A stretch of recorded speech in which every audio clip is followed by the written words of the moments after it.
Däcktest. Däcktest. Ska vi se hur det funkar.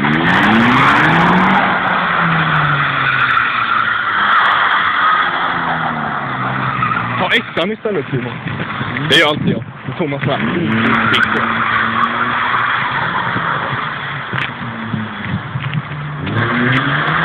Haha! Jag ska ut och gnista om kodväven.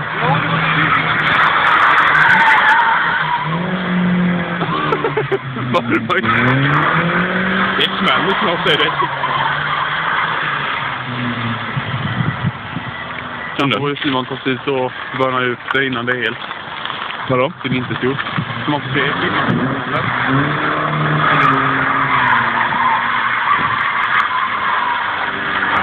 Nu jävlar. Där ja. Gick det nu?